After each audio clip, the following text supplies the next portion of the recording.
ça va nu? Wat is dat? Tactiek. I think for everybody it was a very difficult time. First of all, dealing with the fear of this corona. I think it was probably a little bit like being in a prison, that you have no freedom to do whatever you want. Het waren vreemde tijden voor iedereen, maar zeker als je dan nog eens ver weg van je familie bent. Even my kids were not here. They were even in Denmark, so it was not so easy.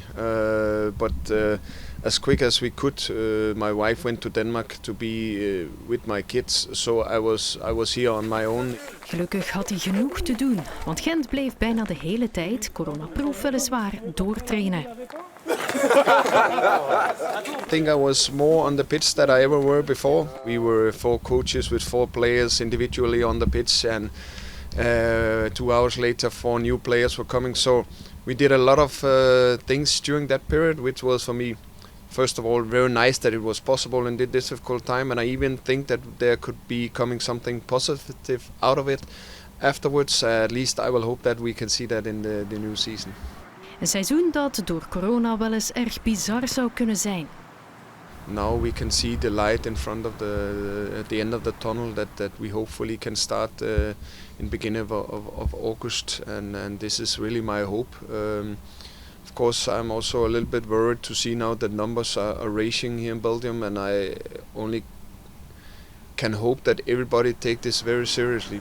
Zelfs zonder corona is het niet zeker of de competitie wel op 8 augustus van start gaat, want er is ook nog de hele kwestie rond Waasland-Beveren. This is for me not normal. When I speak with people around in Europe, everybody say, what is happening in Belgium? Why can you take a decision and then stick to this decision? And this is for me very strange, because if somebody take a decision, okay, we have to cope with this and deal with this, and then we have to go on. It seems like in Belgium it's a little bit different. So this is not so easy for me not to know how it will look like in 3-4 weeks or maybe later. This is very difficult. Hoe dan ook gaat Gent voor de titel. Dat is toch wat de voorzitter zegt.